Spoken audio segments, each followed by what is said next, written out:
저는 멀리 바다 건너 해외인 제주에서 올라왔습니다. 저의 얼굴 빛깔이 강렬한 제주 태양을 떠올리게 하죠. 저는 오늘 여러분과 함께 말씀을 전하는 자나 듣는 자가 모두 하나님의 마음을 느끼게 되기를 소망하며 기도했습니다. 창세기에 보면 요셉 시대에 7년 풍년과 연이은 7년 흉년이 나타나지요. 장기간의 극심한 흉년, 그것은 이집트를 비롯해서 가나안과 지중해 연안, 고대 근동 지역의 모든 경제 체제를 붕괴시키게 됩니다. 그 당시의 상황을 창세기 47장은 이렇게 기록하고 있는데 잠시 제가 읽어보겠습니다. 13절입니다. 기근이 너무 심하여 사방에 먹을 것이 없고 애굽 땅과 가나안 땅이 기근으로 황폐하니 요셉이 곡식을 팔아 애굽 땅과 가나안 땅에 있는 돈을 모두 거두어 드리고 그 돈을 바로의 궁으로 가져가니 애굽 땅과 가나안 땅에 돈이 떨어진지라. 요즘으로 말하면 먹을 것이 없는 흉년을 맞이하게 되면서 식량 낭민이 엄청나게 발생했겠죠. 이집트에만 곡식이 있다는 것을 듣고 굉장히 많은 사람들이 이집트로 들어가기 위해서 몰려왔지 않겠습니까? 그러니까 국경지대에 삼엄한 경비가 있었을 겁니다. 모든 돈이 양식을 사는 쪽으로 쓰여지게 되니까 고대 근동의 돈이 이집트에 집중하게 되죠. 천문학적인 아마 돈이 애굽 왕실로 쏟아져 들어왔을 거다, 그렇게 예상이 됩니다. 자, 돈이 떨어질 정도였거든요. 이 흉년이 길어지니까. 자, 돈이 떨어지니까 어떻게 할까요? 백성들이 가축을 끌고 옵니다. 이것을 좀 받아주더라도 양식으로 바꿔주십시오. 그래서 바로가 요셉이 가축을 다 받고 양식을 줍니다. 가축도 떨어졌습니다. 자, 그러자 이번에는 남아있는 토지, 그 땅을 가져와서는 이 땅을 좀 사달라는 겁니다. 자발적으로 매각을 하겠다는 거예요. 그래서 토지 국유화가 다 이루어지게 되는 그런 상황이 되는데요. 이것을 20절 말씀이 이렇게 기록하고 있어요.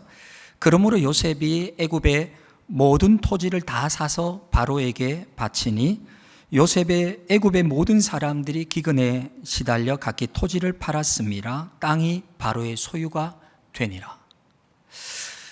여러분 한번 생각해 보시죠. 고대 근동에 있는 모든 돈이 애굽의 왕가로 엄청나게 쏟아져 밀려 들어옵니다. 이걸 통해서 막대한 자본이 형성이 되니까 파라오의 강력한 왕권이 확립될 수 있는 뒷받침이 되죠. 거기에다가 토지가 국유화됐잖아요. 모든 그 땅이 바로에게로 다 들어가게 되니까 그 국유화된 토지에서 나는 농산물의 수확 20%, 요셉이 정한 토지법인데요. 그게 매년 애굽의 국가 재정이 됩니다. 그러니까 국가 재정이 얼마나 든든해졌겠어요? 이런 것들의 토대로 해서 이 훗날 거대한 토목공사를 일으킬 수 있는 경제력이 마련이 되고요. 장정 60만 명이나 되는 노예를 통솔하고 또 다스리고 지배할 수 있는 엄청난 병거 부대, 요즘도 그렇지만 군대를 먹이고 입히고 전쟁을 수행하는데 얼마나 많은 돈이 듭니까? 그런데 그것을 할 수 있는 모든 경제력이 생겨났다는 것입니다. 그럼으로써 이집트는 고대 근동의 패권 국가로 군림하게 되는 것이죠. 그러니까 우리가 성경을 읽을 때 이 7년 흉년이 그냥 단순히 하나의 극심한 자연적 재해만 있는 것이 아니라 이로부터 촉발된 경제적 변화, 그리고 이것이 파생시키는 정치적, 군사적, 외교적인 이런 모든 변화들이 복합적으로 훗날 이스라엘 민족이 해방되고 출애굽해서 나가게 되는 그 출애굽 사건의 토대가 마련되고 있다라는 것을 우리는 알 수 있게 되는 것입니다. 주전 336년 불과 20살의 나이에 그리스 북부 마게도냐의 왕이 된 알렉산더는 정말 미친 듯한 정복력으로 그리스 본토뿐만 아니라 남방인 이집트와 그 당시 동방 전체에 있던 페르시아와 더 나아가서는 지금의 인도까지 진군해 가게 됩니다. 12년 동안 알렉산더가 벌였던 정복 전쟁을 통해서 세계 지도가 바뀔 정도로 거대한 제국이 형성되는데요. 그 거대한 제국을 형성하고 정복 전쟁이 끝나자 마치 자기의 사명을 다했다는 듯이 너무나 갑자기 그리고 허망하게 알렉산더는 죽습니다. 알렉산더는 죽었지만 그가 남긴 그 거대한 제국에는 유산이 남아 있었죠. 그 유산은 바로 문화와 언어를 하나로 통일시켰다는 거예요. 동방과 서방이 만난 헬레니즘 문화과 그리고 헬라어라고 하는 고대 세계의 통용어였던 헬라어로 모든 언어가 통일됐다는 것입니다. 그리고 헬라 제국 이후에 들어왔던 로마 제국이 지중해 연안을 통치하면서 길을 닦기 시작하죠. 그리고 법률을 체계적으로 정비하기 시작하고 도시마다 군대를 주둔시켜서 치안이 유지되면서 로마 시민권자들이 재판을 받을 수 있는 권리를 보장하게 됩니다. 여러분, 이런 알렉산더의 정복 전쟁이나 로마 제국의 통치가 복음의 역사와 무관해 보이지만 그냥 제국의 흥망성쇠처럼 보이지만 그렇지 않다는 겁니다. 굉장히 복음의 역사와 밀접하게 연결되어 있다는 거예요. 여러분, 신약 성경 복음서가 특별히 무슨 언어로 기록되었습니까? 당시 세계의 공용어였던 헬라어로 기록됐다는 거예요. 알렉산더가 수많은 부족과 종족과 민족들의 각각 다른 언어들을 거대한 제국으로 하나의 언어를 통일시킨 다음에 그 하나된 언어 속에 복음이 너무나 빨리 효과적으로 전파될 수 있는 토대가 마련됐다는 거예요. 로마가 닦아놓은 구축해놓은 도로망을 통해서 로마 시민권자인 바울이 놀랍게 지중해 연안에 복음을 전할 수 있는 효율적인 일들이 이미 로마 시대에 준비됐다는 거예요. 그러니까 우리가 바라보고 있는 세계 역사의 크고 작은 사건들이 역사의 주관자이신 하나님의 손 아래에서 이게 복음의 역사와 마치 C줄과 낫줄처럼 이게 연결되어져서 아주 정교하게 짜지면서 구원의 섭리를 이루어가고 있다는 것입니다. 여러분, 다니엘이라는 사람을 한번 생각해 보시죠. 아주 어린 시절에 전쟁 포로로 그 당시 세계의 중심이었던 바벨론으로 끌려가잖아요. 근데 그 바벨론에서 정권이 바뀌고 페르시아가 되지만 계속 등용되는 아주 탁월한 정치인입니다. 직업적으로 보면 다니엘은 정치인이죠. 그러나 다니엘의 본래 임무가 있었다는 거예요. 그것은 뭐냐면 하루 3번 기도하는 기도자였다는 겁니다. 하나님께서는 다니엘이라는 사람을 세계의 중심에 가져다 놓으시고 하루에 3번 이스라엘과 시시각각 변하는 세계 정세 속에서 열방을 위한 기도자로 세워 놓으셔서 세계 역사를 통치하시는 하나님께서 그의 기도를 통해서 이 세계를 경영해 가시는 일들을 하셨다고 하는 것이죠. 제가 말씀드리고 싶은 것은 과거 이야기만이 아닙니다. 오늘날도 마찬가지라는 겁니다. 코로나 바이러스라고 하는 이 전 세계적인 전염병이 창궐하고 전 세계에 유행을 했습니다. 그로 인해서 각국은 양적 완화라는 이름으로 엄청난 돈을 풀었죠. 우크라이나 전쟁과 겹치면서 인플레이션과 물가 폭등이 일어났습니다. 이것을 잡겠다고 금리가 인상되기 시작했고요. 이로 인해서 경기 침체라든가 금융위기라는 말들이 우리에게 다가오고 있습니다. 여러분, 과거나 현재가 다 똑같습니다. 우리가 뉴스를 통해서 듣게 되는 이런 급작스러운 세계의 변화들이 그냥 일어나는 변화가 아니라는 거예요. 이것은 반드시 역사의 주관자이신 하나님의 손 아래에서 지금 당장 우리의 눈앞에 완벽한 하나의 그림으로 나타나고 있지는 않지만 퍼즐 조각처럼 맞춰지고 있다는 것입니다. 우리가 깨어서 성령 안에서 이 하나님의 마음을 아는 것이 너무나 중요하다고 하는 것입니다. 이런 경제 위기 속에서 어떤 분들은 삼성전자와 주식창을 매일매일 확인하면서 그 수익률을 보고 폭락한 코인과 부동산 시세를 매일 점검하면서 수시로 점검하면서 이 경제 위기 속에서 어떻게 하면 더 많은 부를 획득할 수 있을까? 어떻게 하면 내가 이 경제 위기 상황을 지나면서 부자가 될 수 있을까라고 생각할지 모르지만, 그러나 그리스도인들 그리고 한국 교회는 이 상황들 앞에서 이 역사의 급작스러운 수레바퀴가 움직여가고 있는 상황 속에 하나님의 마음이, 하나님의 손이 어디로 가고 있는가? 우리는 성경적인 관점에서, 복음적인 관점에서, 선교적 관점에서 지금 이런 변화들을 볼 수 있고 기대해야 되고, 새로운 복음의 역사가, 새로운 선교의 패러다임이 전환되고 있다는 것을 기대할 수 있어야 된다는 것이죠. 선지자 호세아는 북이스라엘을 위해서 선포하라고 하나님이 부르신 선지자입니다. 이스라엘은 우리나라처럼 남북이 분단되어 있었어요. 북이스라엘과 남유다의 그 아픔이 있었죠. 호세아는 북이스라엘을 향해서, 북녘을 향해서 외쳤던 선지자인데요, 하나님이 호세아 선지자를 처음 부르실 때 아주 이상한 말씀을 하세요. 여러분, 그 부분을 우리가 잠깐 보면 좋겠습니다. 호세아 1장 2절 말씀인데요, 여호와께서 처음 호세아에게 말씀하실 때, 그러니까 선지자에게 처음 말씀하실 때 얼마나 중요해요. 선지자를 부르신 이유, 그리고 맡겨주시는 사명, 이런 걸 이야기하실 거 아니에요? 근데 첫 번째 사명이 뭔지 아세요? 이런 이야기를 하십니다. 여호와께서 호세아에게 이르시되 너는 가서 음란한 여자를 맞이하여 음란한 자식들을 낳으라.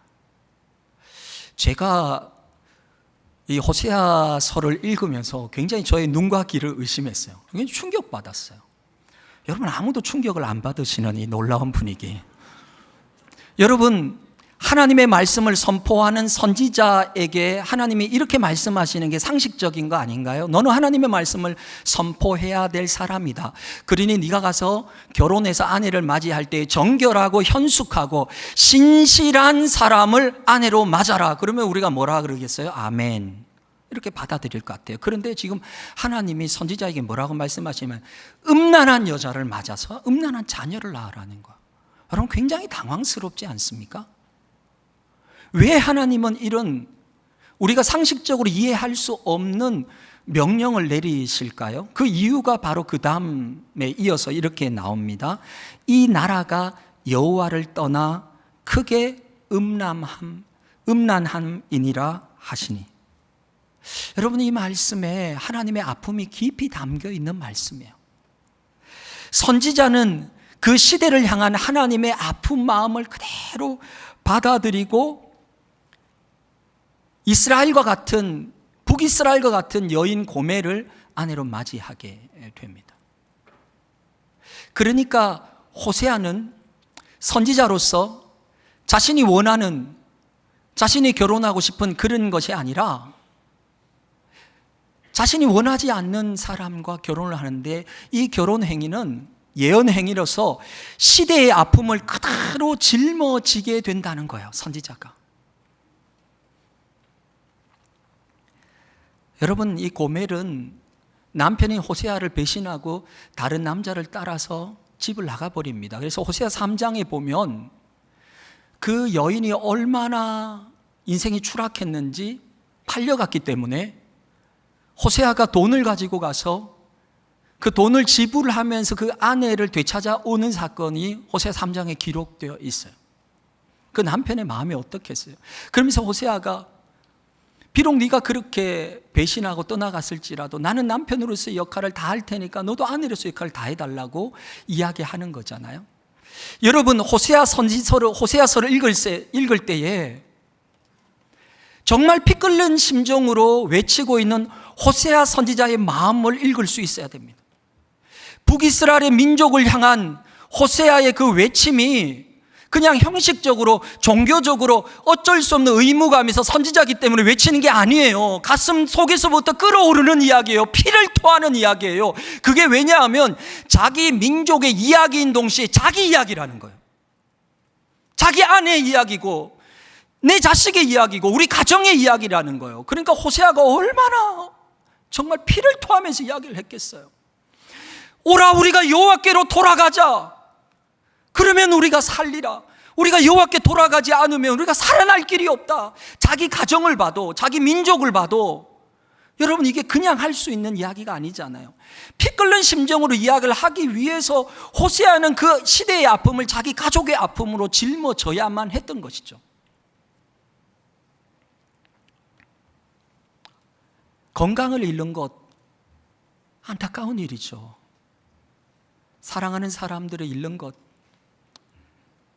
그동안 지켜왔던 명예를 잃는 것, 돈을 잃는 것, 가슴 아픈 일입니다. 그러나 여러분,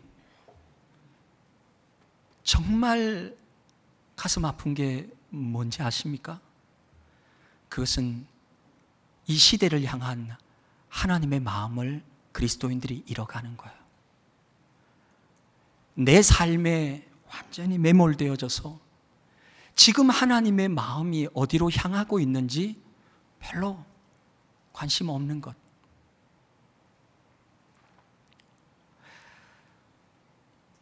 이 급변하는 세계 질서 속에서 하나님의 마음은 어디를 향하고 있을까요? 저는 그런 하나님의 마음 중에서 그 한 마음을 오늘 여러분과 나누고 싶은 것이죠.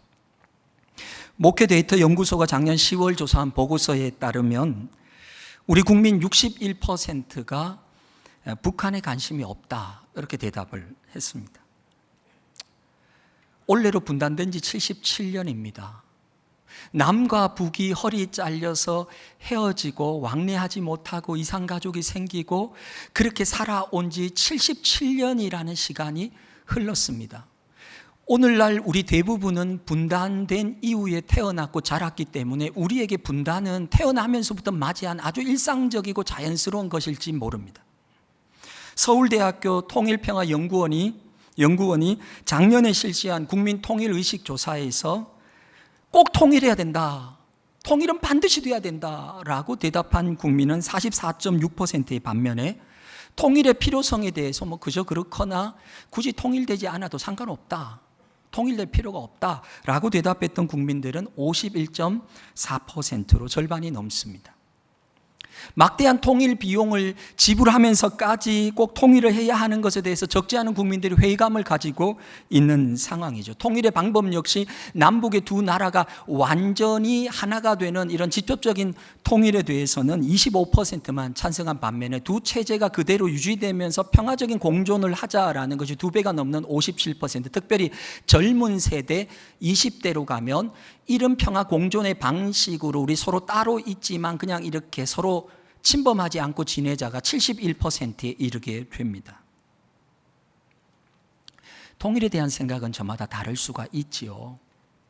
그 시기와 방법도 하나님의 손에 있기에 우리는 어떤 모습으로 다가오게 될지 모릅니다. 문제는 이것이 우리의 마음의 기도의 제목으로 남아 있느냐 하는 거예요.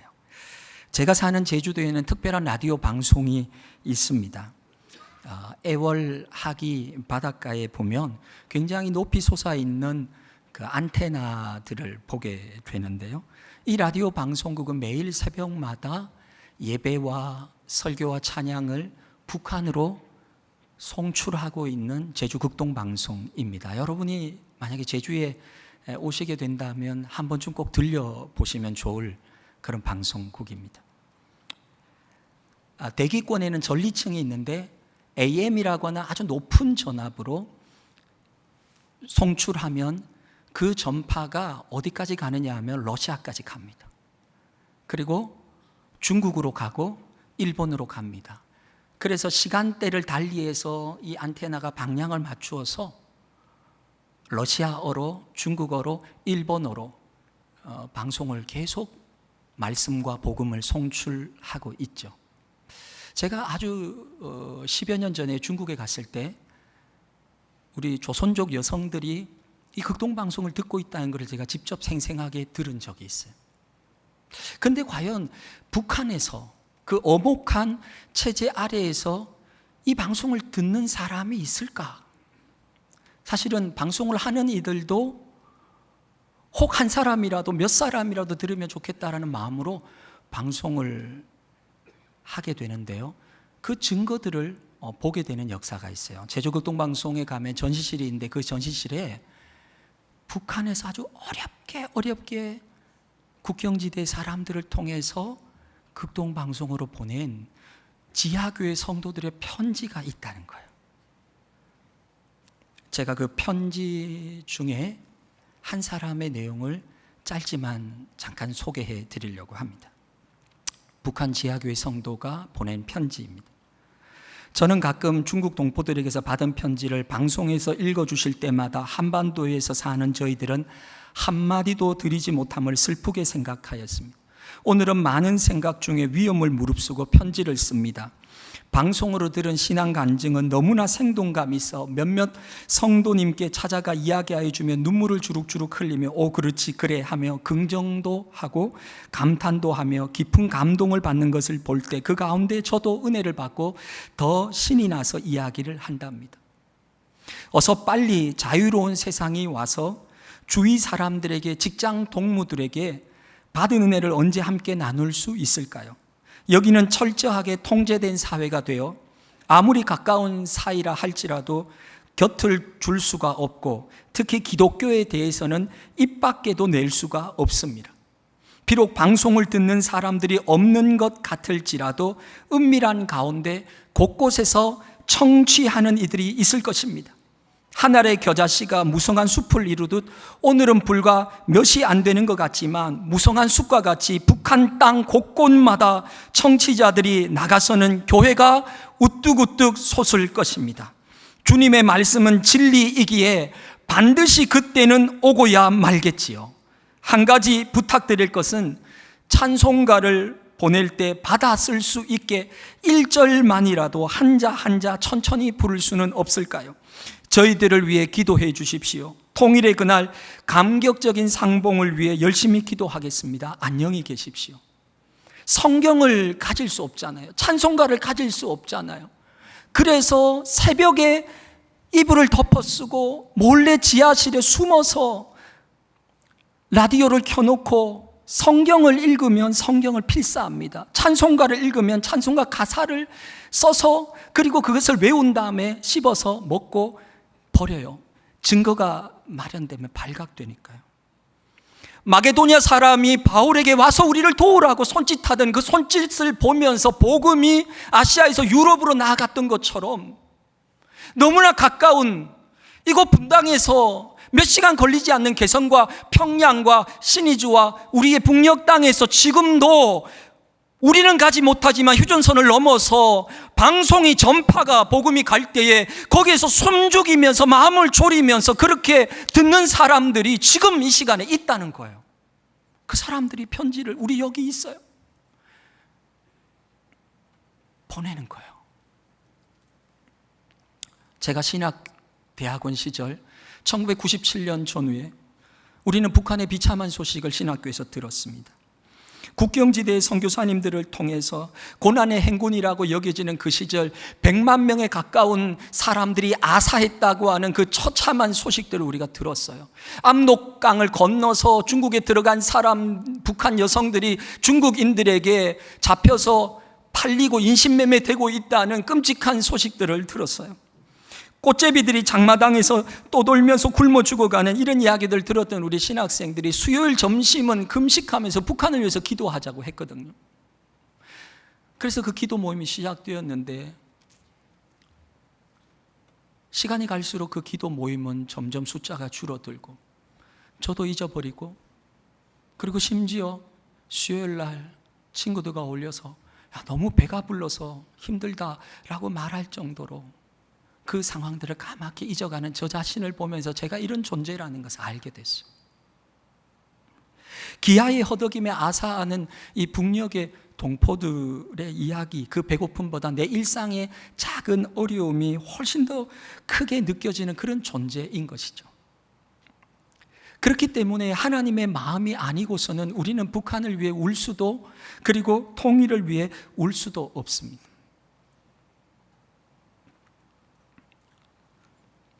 저는 성령 충만을 어떤 이적이 나타나거나 또는 신비한 체험을 하거나 또는 특별한 은사처럼 겉으로 드러나는 어떤 현상보다도 하나님과의 거리가 가까워지는 것으로 이해합니다. 하나님과의 관계가 친밀해지고 대화가 깊어지고 마음과 생각이 점점 일치해가면서 그리스도를 닮아가는 것. 여러분, 성령 충만이 뭘까요? 여러 가지가 있겠지만 사실은 하나님의 마음이 내 마음이 되는 게 성령님이 충만하게 임하신 증거 아닌가요? 하나님의 눈물이 나의 눈물이 되는 거잖아요. 하나님의 관심이 나의 관심이 되는 것이고, 하나님의 마음이 머무는 곳에 내 마음이 머무는 거잖아요.